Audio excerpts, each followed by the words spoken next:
Hey there, I am the real housewife of Snohomish County and welcome to my kitchen. So I'm in a bit of a baking mood today. Michael's at work doing some training and I've got some time on my hands and I haven't made bread in a while. I love making bread. Homemade white bread. It's always nice. I mean, it's always nice to eat something that you've made from scratch. Like when I make homemade pasta, it's just the satisfaction of knowing that I put a little bit of elbow grease in there and I've got this beautiful loaf of bread. So I've searched high and low for recipes. And I found some that I use my KitchenAid mixer for, or even like a bread maker, but I don't have a bread maker currently. And so I found a recipe in the Better Homes and Gardens cookbook that I actually like better than any recipe that I found. And you use your regular beater and good old elbow grease to get this done. So I've got 2.5 cups of all-purpose flour in this bowl with a packet of active dry yeast in there. Now, if you don't have any packets of dry yeast, and if you're like me, you buy the jar, you use 2¼ teaspoons of the active dry yeast, and that equals 1 packet. So what I'm doing now is I have 2¼ cups of buttermilk with a tablespoon of butter and 2 tablespoons of sugar heating up on the stove. And I want to get it to about 120, 130 degrees. Now the reason for this is I need to activate that yeast. And yeast does not like too hot of water or too hot of a mixture because it will kill it. And if you just put it cold water or like the cold milk or whatever in with it, it doesn't heat it up at all. It actually stays dormant, just like it does in the fridge.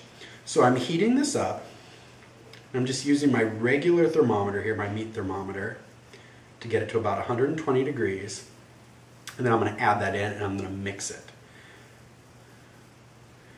So I'm there. I'm going to wipe this off. Turn off my burner. Now, you want the butter almost melted in here. It doesn't have to be completely melted, that's fine.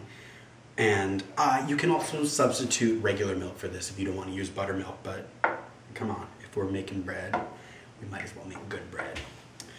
So, there's that. I'm going to add this in.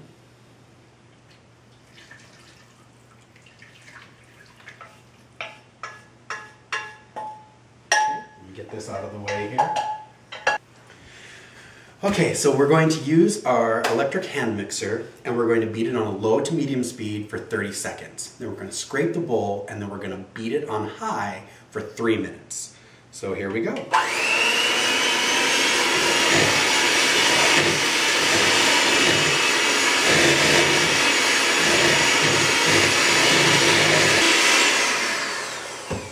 Okay, there's the 30 seconds. Let's go ahead and get my spatula.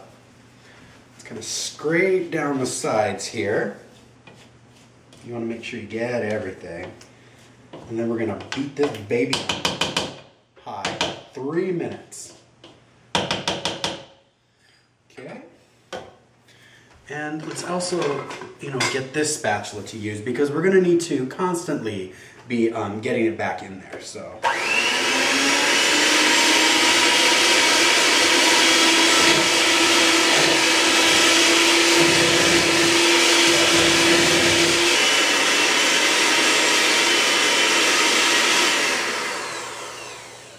Okay, get the rest of that dough off the bottom there. So, there we have it. I beat this on a high speed for about 3 minutes now. Now what I need to do is I need to grab a wooden spoon and we're going to try to mix in the rest of this flour. So we started with 2.5 cups of all-purpose flour. This recipe is going to need about 5 3/4 to 6 1/4 cups of flour. Flour is so temperamental. That's the thing. You just have to learn, accept it, and get over it. It depends on the weather, the humidity, the temperature, everything.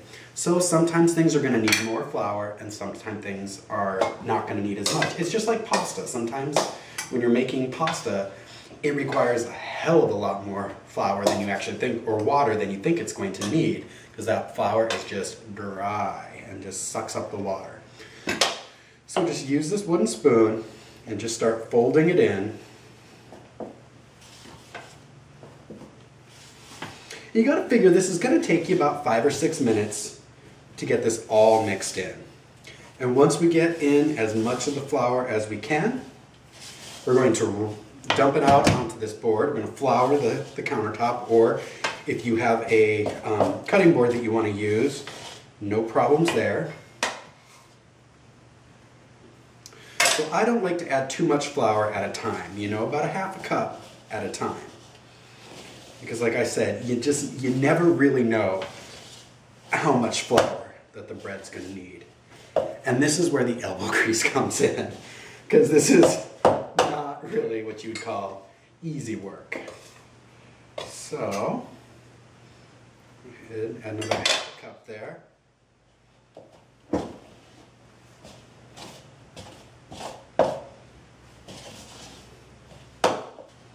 Okay, I think this is about as much as I'm going to get mixed in with this wooden spoon.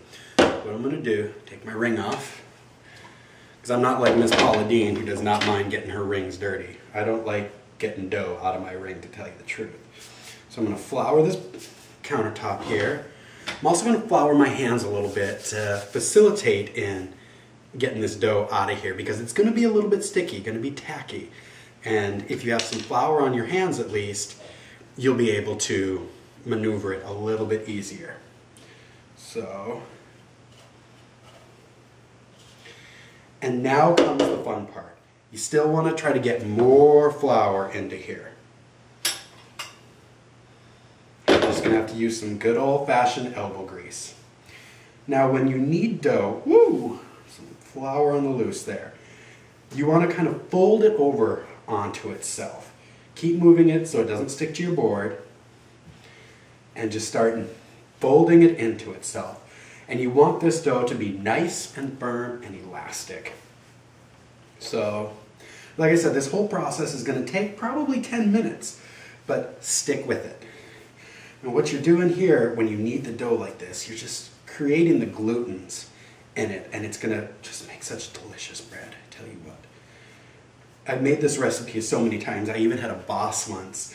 I brought some bread in to work and gave her a loaf of it, and she told me, she's like, I'm going to take this home and tell my fiance that I made this bread. I said, whatever you want to do.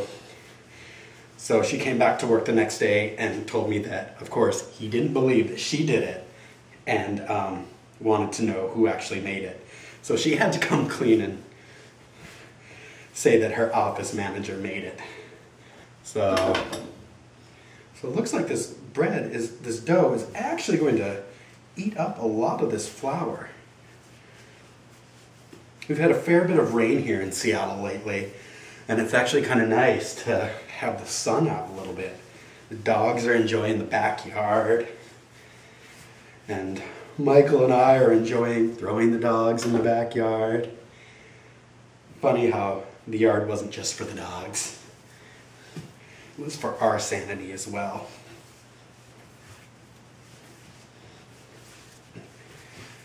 So notice how I'm just kind of folding over. And that's what kneading is all about. Just keep adding more flour where it's needed. Now this isn't nearly as tough as rolling out pasta dough. I actually taught Michael how to make homemade pasta. That way he could help me with the kneading process, because I don't mind the rolling it out with the KitchenAid. It's the kneading that really tires a person out, I tell you what. But if you drink enough wine, you have enough anger and frustration to take out, which of course I never have any, and it all works out. I'm making a mess. I tell you what, I better clean this kitchen before Michael gets home, or I'm going to be in some trouble. Oh, this dough is coming together so nicely.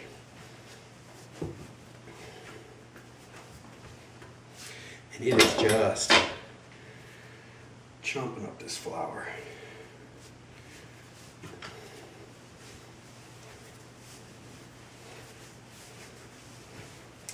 Like I said, I've used the recipes from the KitchenAid stand mixer, and I honestly didn't like the way the bread came out.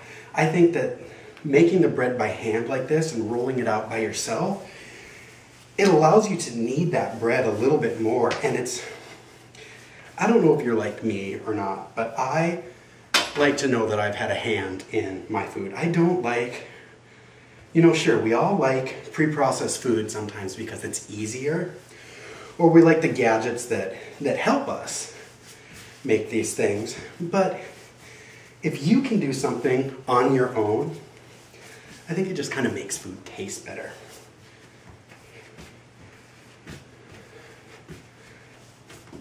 I just think this dough is just going to need just a little bit more flour.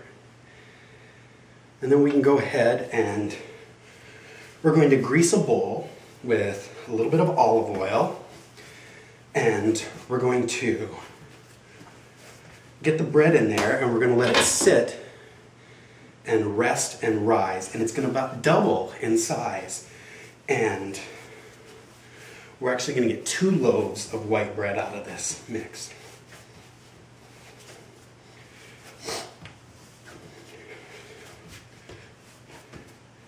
Are you bored yet?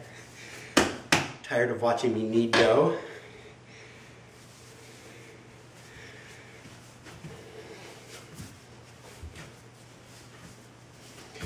Okay. See how easily that comes together? I know people think that like making bread or making dough has to be such hard work, but not that hard at all. So let me get washed up. I'm gonna get a bowl to put this in and I'll show you what I do.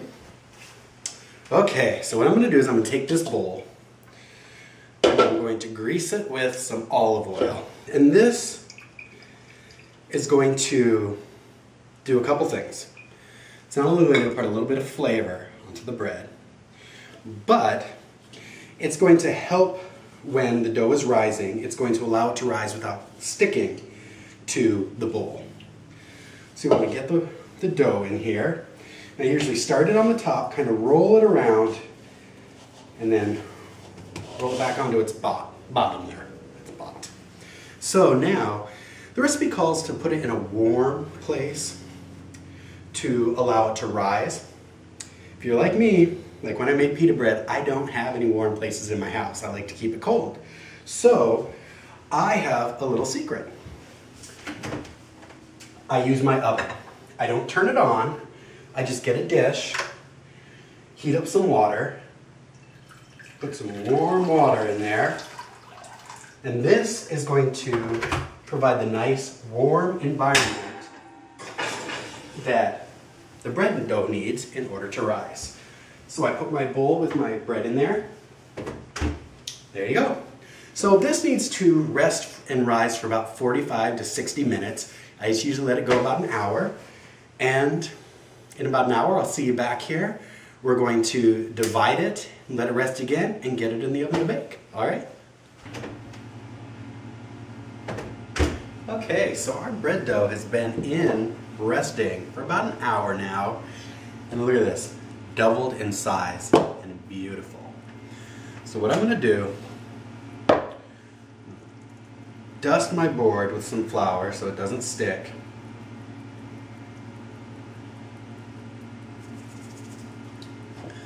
And then the fun part, punching the dough down, getting the air out of it, because it spent all this time kind of rising and all that other good stuff. And then we're going to turn it out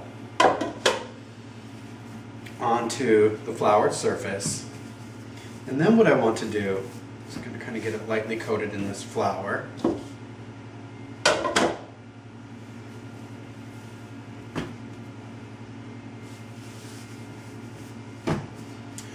Now I want to cut it into 2 loaves.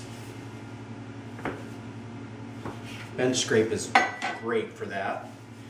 Just going to kind of form it into the loaf that I want it in. You want to make sure that there is enough flour down here so it doesn't stick. Be liberal with your flour. Okay, so there's that one and that one. Okay, so we're going to get these into 2 things there. And we're going to cover it, and we're going to let it rest for another 10 minutes. Kind of let it get a little bit bigger here. See you in a few. Okay, so we've let these rest for about 10 minutes. Look at them. They've even gotten a little bit bigger there. So the recipe calls to put them in loaf pans, but I've always liked the free-formed loaves better myself. If you want to use loaf pans, feel free to, but you don't have to. So what you want to do is I put them on a nice big baking sheet. You can either put them on the same one or on different ones. Give them enough room, but you want to grease the pan first. I always like to cut these slits across. To me, I think it makes it look fancier.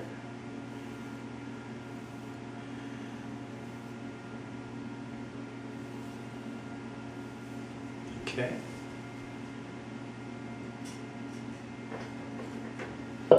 And then we're going to do what we did before. We're going to cover them, throw them back into this nice warm oven here, and let them rise until they double in size, which is going to take about another 30 or 40 minutes.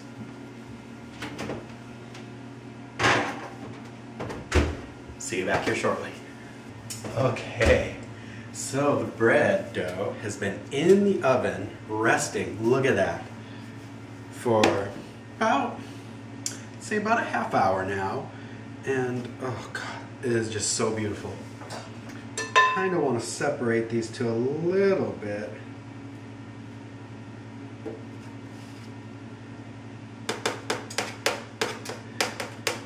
That'll teach me, right? So now I'm just going to make sure that I get these marks back in across, so when it breaks, the crust has that nice little break in it. Now the good thing about this bread, you can chop up some rosemary and put it in there at thyme or anything like that. You can do any of these things, which is great. So I preheated my oven to 375. And now what I'm going to do is I'm just going to put a little egg wash on them.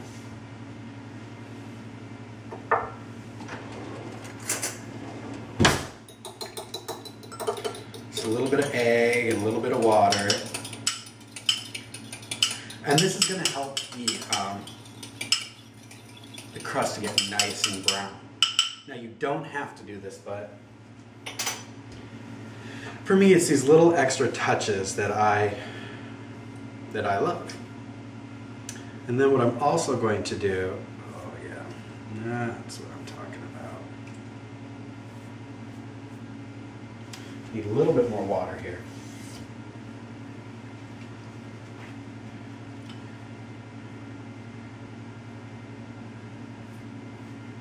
This is going to be gorgeous when it comes out. So as I was saying, the oven is at 375, got it preheated there, and I'm going to pop these into there for about 40 minutes. And you want that bread to sound nice and hollow when you tap on the crust. That crust to be nice and firm. Also, I'm going to sprinkle a little bit of kosher salt on the top.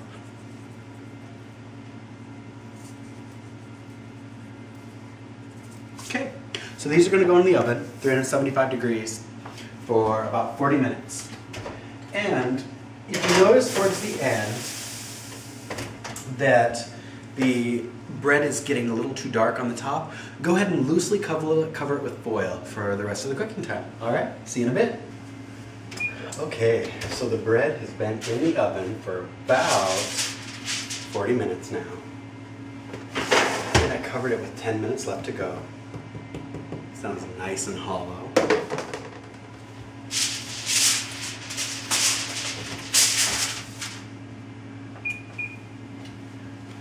So now all we want to do is get the bread out onto a wire cooling rack and let it cool. It smells so good in here. So as you can see, making bread is not that tough. Little elbow grease, and you have two wonderful loaves of bread. So I encourage you all to try it. Look up the recipe on betterhomesandgardens.com, or you can just Google basic white bread, Better Homes and Gardens. Thank you for joining me, and I'll cook with you soon.